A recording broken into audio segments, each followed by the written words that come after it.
Mga evacuation centers sa iba't ibang lugar tiniyak na handa para nga sa mga apektado nitong bagyong Opong ayon niyan sa Department of Social Welfare and Development. Ang balitang yan ay tinutukan ni Bombo Isa Cotoner.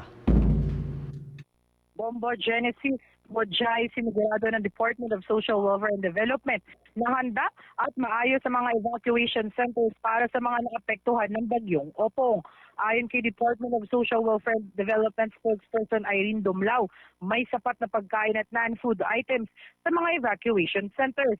Sa kasalukuyan, nasa mahigit 55,000 na pamilya na ang kinakailangan lumikas dahil sa pananalasa ng bagyo. Bukod dito, tiniyak ng ahensya na may functional water supply at child-friendly spaces para sa mga batang evacuees. Kaugnay niya, pakinggan natin ang tinig ni DSWD spokesperson Irene Dumlao. Meron pong mga safe spaces para sa mga vulnerable sectors, lalo na sa mga pregnant and lactating mothers.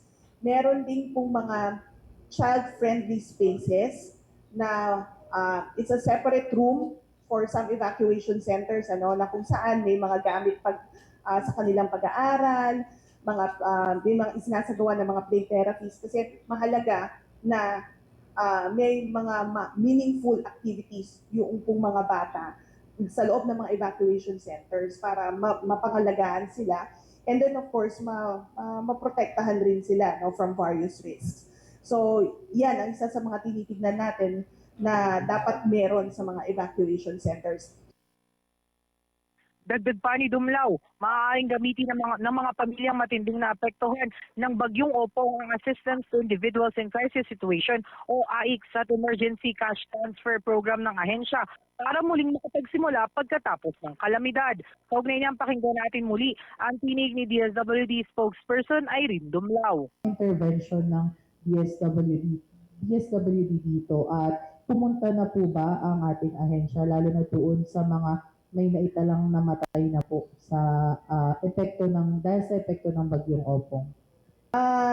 Tama po, may assistance to individuals in crisis situation na rin po tayo. May financial assistance na rin po na ipamahagi doon sa mga kababayan natin na may mga pumusay po, mga kaanak, and meron din naman po na ipahatid doon sa may mga nasugatan.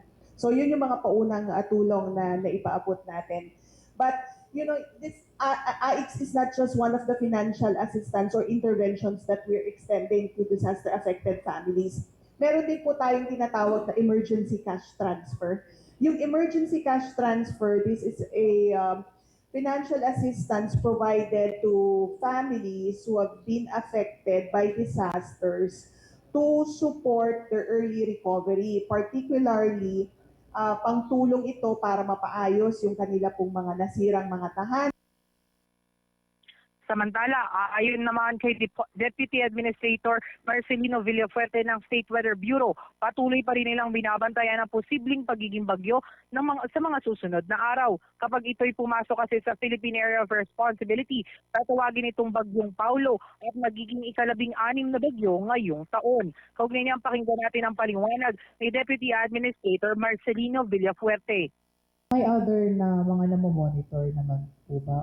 Yes, tama po kayo. Kahapon ay nagpalabas ang Pag-asa ng TC Threat Forecast at base dun sa ating initial na analysis ay within the week until October 2, maaaring merong isang possible na tropical cyclone-like vortex na maaaring mabuo. Subalit currently nasa low likelihood pa ito, pero the week after that, medyo tumaas yung likelihood, nasa moderate likelihood. Possibly magiging 16th tropical cyclone natin na tatawagin natin Paulo eventually. Mula sa lungsod ng Quezon, ito si Bombo Isa Cotoner, and this is Bombo Radio Philippines, the number one and most trusted source of news and information.